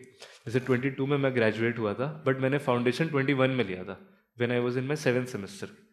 स्टार्टिंग के 6 महीने सिर्फ मैंने मैथ्स ही किया था और बचे हुए टाइम में जीएस किया था, जिस वजह से मेरा जीएस थोड़ा सफ़र भी किया था, क्योंकि maths as an optional is very risky, क्योंकि एक तो सब्जेक्ट बहुत वास्ट है, दूसरा रिसोर्सेज बहुत ज़्यादा है नहीं, तीसरा इसमें बाइनरी मार्किंग होती है, अगर गलत किया तो गलत है। एक्यूरेसी बहुत इंपॉर्टेंट है, और आपसे एग्ज़ाम में जनरली कोई नया क्वेश्चन नहीं होगा, अगर आपने देखा होगा और उसका सिमिलर क्वेश्चन ही आप कर पाओगे। ये मतलब आप मतलब इंजीनियरिंग बैकग्राउंड से हो गया, आई एम अज्यूमिंग। हाँ सर। तो जैसे हम जेई की मैथ्स करते हैं तो उसमें हम बहुत चीज़ें डिराइव कर लेते हैं, या बहुत चीज़ें इंट्यूशन पे मतलब समझ आ जाती है, हम वहीं पे निकाल लेते हैं, बहुत चीज़ें हम पढ़ के नहीं जाते, है ना। ये वाली मैथ्स ऐसी नहीं है, जनरली हम जेई वाले लोग इस तरह से ले लेते हैं, बट इसमें आपको it's a high risk but high reward optional. तो 6 महीने मेरे को लगे थे, स्टार्टिंग में मैंने दिया था, और फिर I had to rush a lot of subjects such as polity, history, economics, उनको मैंने थोड़ा रश किया था, बट नोट्स मैंने प्रॉपर बनाए थे, तो इस तरीके से मैनेज किया था मैंने। और सर सेकेंडरी मुझे ये पूछना था, करंट अफेयर्स में एक डिबेट है कि मतलब थोड़ा सा मैगजीन और न्यूज़पेपर वाली बात। सर मतलब 2 महीने में एक पे रहा, 2 महीने एक पे रहा, और इनडायरेक्टली दोनों में से किसी से भी बेनिफिट नहीं ले पाया। मतलब ये मतलब न्यूज़पेपर्स आई फील, मतलब मैं उसको इस तरह से नहीं पढ़ता था कि वो एग्जाम के लिए यूटिलाइजिंग है, मतलब आई फील कि उसमें जो आप चीज़ें पढ़ते हो, जैसे आप एडिटोरियल पढ़ रहे हो तो आप दोनों मतलब मल्टीपल लोगों ने उस पर लिखा हुआ है, तो आपका थोड़ा पर्सपेक्टिव ब्रॉड होता है, ठीक है, वो चीज़ हेल्प करती है। Magazines I use to refer PT 365 in prelims, क्योंकि वो उस तरह का जो करंट अफेयर्स वो होता है, मैं वो डेली ट्रैक नहीं कर पाता था न्यूज़पेपर से, क्योंकि ऑप्शनल बड़ा था, जीएस भी बड़ा छोटा नहीं है, तो टाइम नहीं मिलता था। तो I use to refer to PT 365 only, subject wise, जो इकोनॉमी का आया या उसका आया। प्लस करंट अफेयर्स में देयर इज़ नो एंड, कोई एंड नहीं है उसमें, आप देखते ही चले जाओगे और आप पढ़ते ही चले जाओगे उसमें। बट आप ये समझो कि मैंने जैसे कहा कि अगर आपकी थियोरेटिकल बेस सही है, तो इवन इफ कोई क्वेश्चन एकदम करंट अफेयर्स का है, तो उसको आप सोच लोगे यार बी तो नहीं होगा, सी तो नहीं होगा, ए ही होना चाहिए इसका, डी होना चाहिए उसका, और जो एकदम ही मारा उसको छोड़ दो, क्वेश्चन को सारे तो करने नहीं है।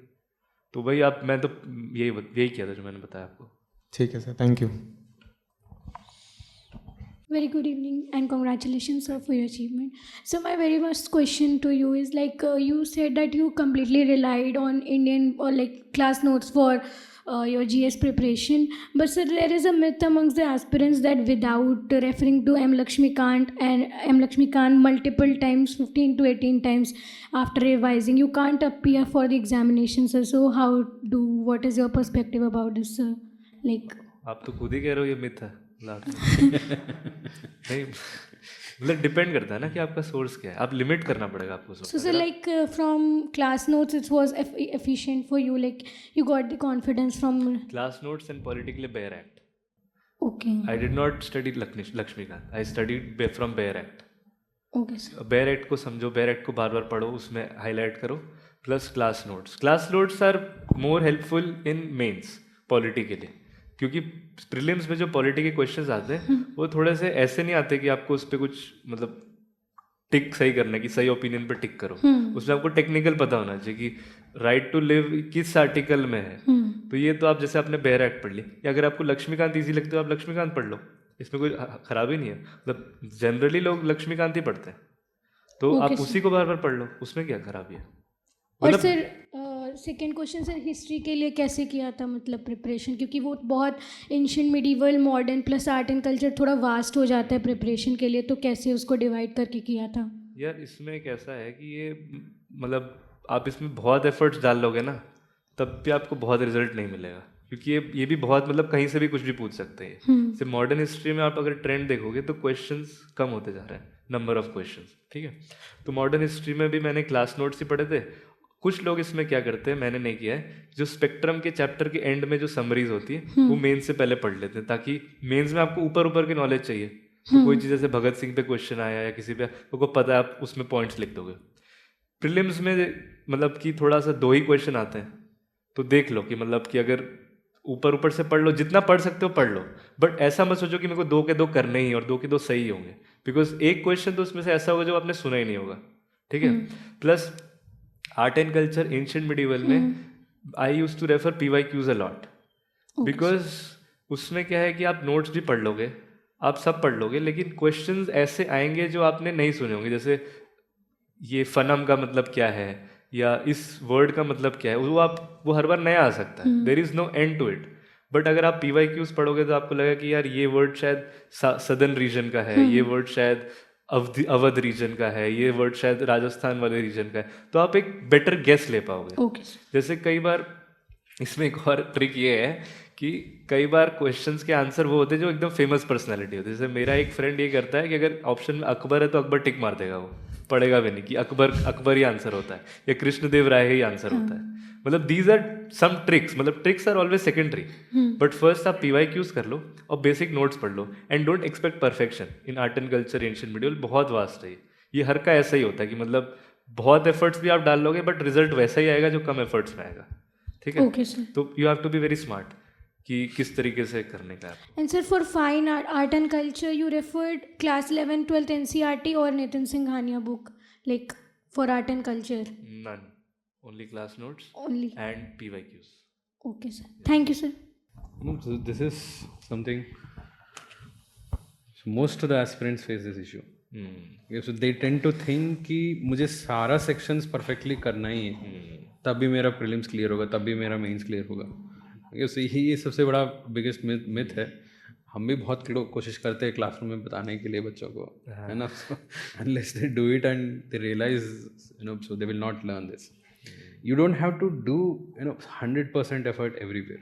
Yes. जहाँ पर वीक एरिया है उसको ठीक है, जहाँ पर स्ट्रॉन्ग एरिया है वहाँ पर मेहनत करो, तो and you ensure that whatever you are attempting वहाँ पर सही है ना। So perfect example is Pranshu. Yes. Any other questions? Good evening, sir. Good evening. My heartiest congratulations to you, sir, and all the very best for rest of your journey. And sir, एक होता है class notes, एक होता है कि आपने जो खुद से नोट्स बनाया है। तो आपने जो खुद से नोट्स बनाए हैं उसमें सर आपने क्या क्या चीज़ें एक्स्ट्रा ऐड की है क्लास नोट्स के अलावा, और कहाँ से वो सोर्स कहाँ का था? क्लास नोट्स के अलावा मैंने वैल्यू एडिशन की ही चीज़ें ऐड करी। जैसे अगर आपको मैंने बताया भी कि PYQs टॉपर कॉपीज़ आप पढ़ लो, आप एथिक्स की उठाओ, उसमें देख लो कोई भी एक एग्जाम्पल जो आप रिटेन कर पाओ, मतलब हर नहीं, मतलब जैसे कुछ लोग एथिक्स में क्या करते हैं, कहानियाँ बना के सब्सटेंशिएट करते हैं, कुछ लोग रियल लाइफ एग्जाम्पल से सब्सटेंशिएट करते हैं। तो what ever works for you, उसमें मैंने सेलेक्टिवली वो एग्जाम्पल्स उठाए जो मुझे हिट करते थे। जैसे मेरे को क्रिकेट में इंटरेस्ट है तो क्रिकेटर का कोई एग्जाम्पल आता तो मैं उसे नोट कर लेता था, जैसे मैंने बताया MS धोनी वाला, या अब्दुल कलाम का कोई एग्जाम्पल आया या किसी का एग्जाम्पल आया तो मैं नोट कर लेता था कि उसको फिर एक लिस्ट बनाई। जैसे एथिक्स का मैं एग्जाम्पल दूँ, list of examples, keywords, quotes, thoughts, इस तरह की चीज़ें। जैसे आप इंट्रोडक्शन में किसी वैल्यू पे आता है तो आप अभी तो आपके पास ChatGPT और सब कुछ है, आप उस पर डालो कि give me famous quotes on tolerance, give me famous quotes on objectivity, 1-2 याद कर लो, एक कंक्लूजन में डाल दो, एक इंट्रोडक्शन में डाल दो, किसी वैल्यू पे आया तो। जैसे मैंने आपको एथिक्स का ही एग्जांपल बताया कि इस तरह से आप इसमें थोड़ा सा रिसर्च करो कि किस तरह से इंट्रोडक्शन लिखी जाती है, किस तरह से कंक्लूजन लिखी जाती है, किस तरह से बॉडी में सब्सटेंशिएट करता है, ठीक है। उसके बाद आप ChatGPT का यूज़ करो या किसी भी AI का यूज़ करो, उसी को अपने पर्सनलाइज करने के लिए कि मेरे को ये दिखा है कि इंट्रोडक्शन करंट अफेयर्स के बेस पे होता है, तो ChatGPT पे प्रॉम्प्ट डालो कि मेरे को इस चीज़ के करंट इवेंट्स बताओ, या इस चीज़ के कोट्स बताओ, या इस चीज़ के मेरे को कमिटी के नाम या टारगेट्स बताओ कि विकसित भारत में ये हमारा टारगेट है, इस सेक्टर में इतना करना है, ठीक है। तो इस तरह से नोट्स हो गए। ज्योग्राफी, डिजास्टर मैनेजमेंट में आप देखो कि किस तरह से लोग वैल्यू एडिशन कर रहे हैं, diagrams, maps, current examples, data, इस तरीके से। तो इनकी एक अलग लिस्ट बना लो स्कीमेटिक्स की, इसको, और बार बार प्रैक्टिस करो मैप बनाने की, मतलब 15 सेकंड में इंडिया मैप बना लो, 30 सेकंड में वर्ल्ड मैप बना लो, इस तरह की चीज़ों को आप प्रैक्टिस करो। हिस्ट्री में आप, मतलब हिस्ट्री में बहुत ज़्यादा वैल्यू एडिशन होता नहीं है मेरे, मतलब मैं नहीं कर पाया था बहुत ज़्यादा उसमें भी, लेकिन आप मैप्स बना सकते हो हिस्ट्री में। मतलब जनरली जैसे अगर आप पे पाला किंगडम पे आया तो आप उसका रीजन दिखा दो इंडिया मैप बना के, या अगर ट्राइपार्टाइट स्ट्रगल पे आया तो कन्नौज दिखा दो, और ऐसे बाकी तीनों एम्पायर के वो दिखा दो, तो मैप्स बना सकते हो। या फिर मॉडर्न हिस्ट्री में मैंने इस बार ये किया था कि हर फ्रीडम मूवमेंट का एक इंट्रोडक्शन में किसी फेमस ने क्या कहा था वो याद कर लिया था कोट, कि 1857 के रिवोल्ट पे वीर सावरकर जी ने ये कोट लिखा है, तो मैं इंट्रोडक्शन में डाल दूंगा।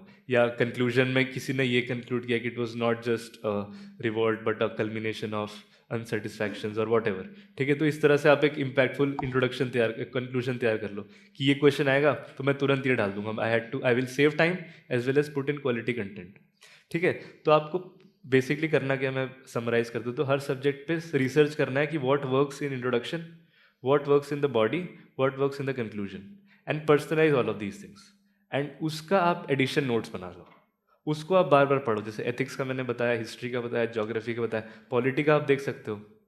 पॉलिटी पे आप सुनो, डिस्कशन सुनो, स्टैंड्स बनाओ अपने कि इस पे ये स्टैंड लेना है, या इस पे ये चीज़, एक एक्स्ट्रा एक केस लॉ पता लगा मुझे, या आर्टिकल्स पता लगे, या कोई स्टैट्यूट मुझे पता लगा इससे रिलेटेड, तो उनके नोट्स बनाओ। And the best we can do is the best we can do, इससे ज़्यादा हम और कुछ नहीं कर सकते। तो ये इस तरीके से आप पर्सनल नोट्स बनाओ और उसको एडिशन में ले लो, but theoretical base has to be very strong, वो आप क्लास नोट से ही बनाओ। और सर कोई भी चीज़ हम अगर पढ़ रहे होते हैं तो अगर कुछ पोर्शन अगर छूट जाए तो लगता है कि कहीं यहीं से कहीं क्वेश्चन आ जाए तो मेरा सिलेक्शन इसके कारण से ही रुक जाए, तो एक मतलब बहुत ज़्यादा फोमो रहता है कि मतलब इस चीज़ से ओवरकम कैसे करें। उसके बारे में आपको लगा है कभी ऐसा? यस सर, अभी किस सेक्शन में लगा है आपको ऐसा? ज्योग्राफी के सेक्शन में से जिससे मैपिंग करता हूँ मैं, तो मैं अपने आईपैड पे मैप बनाता हूँ, जो भी एक छोटा सेक्शन है तो जूम कर करके उसमें तो ऑप्शन है वहाँ पर डालता हूँ। लेकिन अगर मैं पीवाईक्यू में देख लिया कि अगर ये क्वेश्चन है, इसका ऑप्शंस मेरे मैपिंग में नहीं है, अगर अगले साल इसी से क्वेश्चन आ जाए तो हम उससे ओवरकम कैसे करेंगे? अच्छा, जैसे कि आप मैपिंग करो ज्योग्राफी की, तो इसमें जनरली इंपॉर्टेंट होता है इंडिया का फिजिकल और वर्ल्ड का पॉलिटिकल। और इंडिया के फिजिकल में बहुत चीज़ें आती हैं, hills, reverse, canyons, protected areas, species भी, सब कुछ आता है, ठीक है। और मैपिंग से आपके कितने क्वेश्चन आएंगे? 2, 3, 4, ठीक है। उसमें से अगर आपने ठीक ठाक मैपिंग करी है तो आप 4 में से एटलीस्ट 1-2 तो कर ही लेंगे, और बाकी तो किसी से भी नहीं होता है। मतलब ऐसा कोई भी नहीं होगा कि चारों के चारों सही मार के आएगा। और अगर आप ये सोचो कि वो 2 क्वेश्चन की वजह से आपका नहीं रुक रहा है, आपका रुक जाएगा, तो फिर आप बहुत मार्जिन पे खेल रहे हो। आपका अटेम्प्ट ये होना चाहिए जब प्रिपेयर कर रहे हो कि प्रीलिम्स कट ऑफ से एटलीस्ट 10 नंबर ऊपर लाऊं, तभी आप, क्योंकि इसका नुकसान ये होता है कि अगर आप मार्जिन पे हो ना, तो आप जब तक रिजल्ट नहीं आता थोड़ा अनसर्टेनिटी से प्रिपेयर करते हो मेंस का। इस बार मेरा ऐसा था कि प्रीलिम्स मेरा हो ही रहा है, तो मतलब despite having less time I was ready to prepare for mains from day 1। तो ये मत सोचो कि इस सेक्शन की वजह से मेरा रुक जाएगा सिलेक्शन, फिर आप मार्जिन पे सोच रहे हो।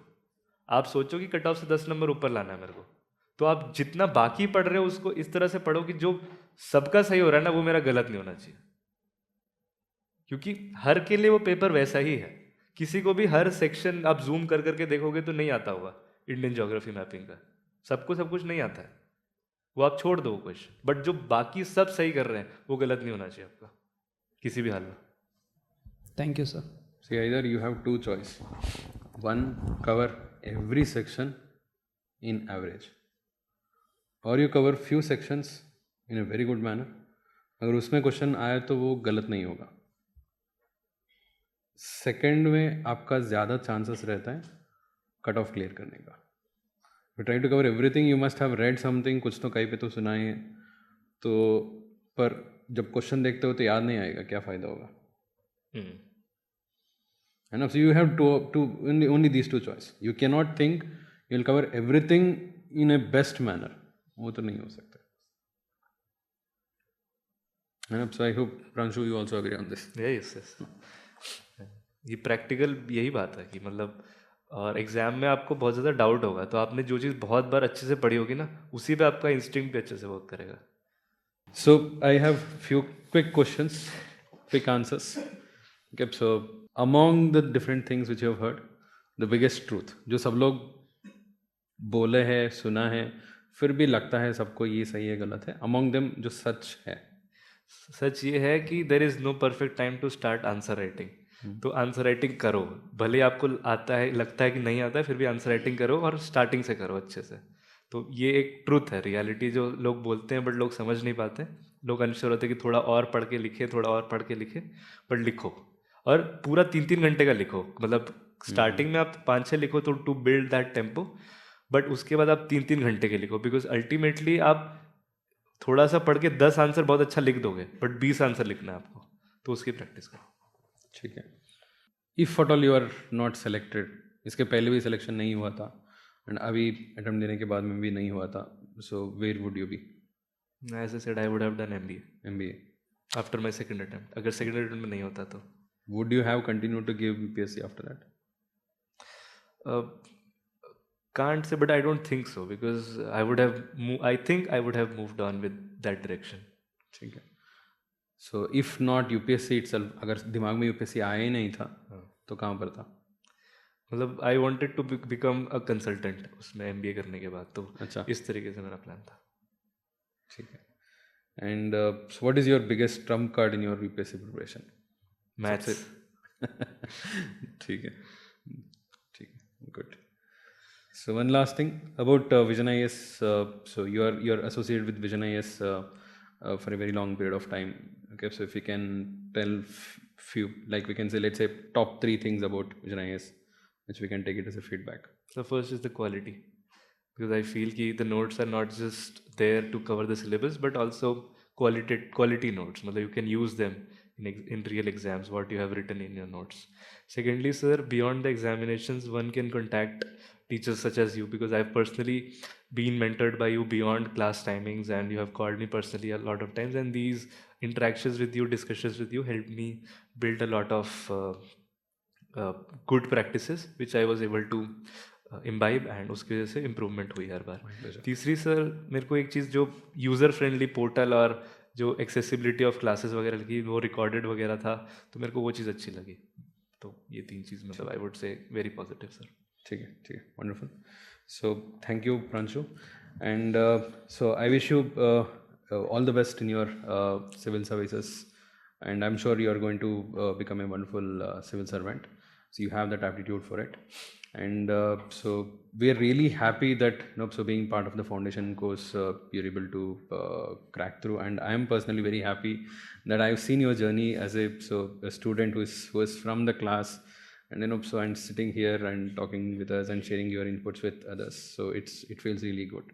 Okay, so thank you very much. I wish you all the best. Thanks. Thank you to all.